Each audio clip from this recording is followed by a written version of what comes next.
এবার ট্রাম্প প্রশাসনের জন্য ইসরায়েলের তরফ থেকে এলো বড় ধাক্কা। ফিলিস্তিনের গাজাকে নিয়ে যুক্তরাষ্ট্রের প্রেসিডেন্ট ডোনাল্ড ট্রাম্পের করা শান্তি পরিকল্পনাকে না করল দেশটি।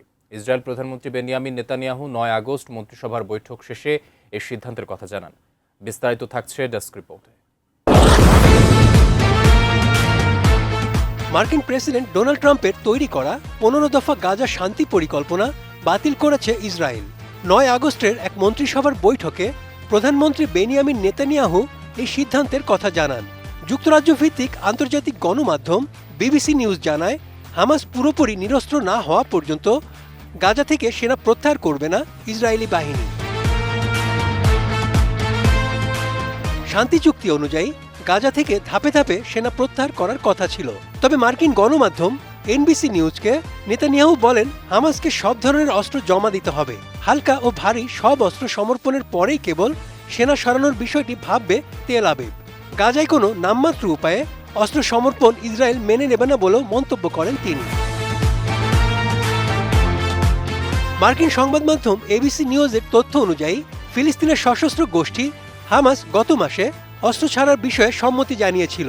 তবে হামাসের দাবি ছিল ইসরায়েলকে আগে সব ধরনের হামলা বন্ধ করে গাজা ছাড়তে হবে। স্বাধীন ফিলিস্তিন রাষ্ট্র গঠনের পরেই কেবল ভারী অস্ত্র সমর্পণের প্রক্রিয়াটি শুরু করার শর্ত দিয়েছে দলটি। কিন্তু নেতানিয়াহু সাফ জানিয়ে দিয়েছেন, তার শাসনামলে কোনো ফিলিস্তিন রাষ্ট্র গঠন করতে দেওয়া হবে না। ইসরায়েলের এই অবস্থানের কারণে ট্রাম্পের শান্তি পরিকল্পনা বড় ধাক্কা খেল। হিব্রু ইউনিভার্সিটির গবেষক রনি সাকেত এনবিসি নিউজকে বলেন, নেতানিয়াহু নিজের জনপ্রিয়তা বাড়াতে যুদ্ধের পথ বেছে নিয়েছেন। আগামী অক্টোবরে ইসরায়েলের সাধারণ নির্বাচন অনুষ্ঠিত হবে। চরমপন্থী জোটের চাপ সামলাতেই তিনি ট্রাম্পের প্রস্তাব নাকচ করেছেন বলে মনে করছেন বিশ্লেষকরা। এদিকে এই যুদ্ধের ভয়াবহ প্রভাব পড়েছে গাজার সাধারণ মানুষের ওপর। জাতিসংঘ জানিয়েছে, যুদ্ধ শুরুর পর গাজার ৯০% মানুষ বাস্তুহারা হয়েছেন।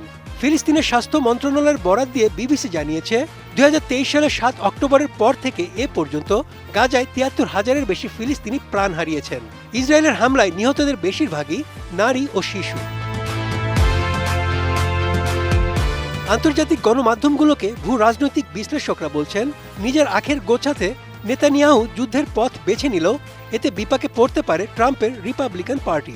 আগামী নভেম্বরে যুক্তরাষ্ট্র মধ্যবর্তী নির্বাচনে এই ইস্যুটি বিরোধীদের বাড়তি সুবিধা এনে দেবে বলেও মন্তব্য করেছেন কেউ কেউ।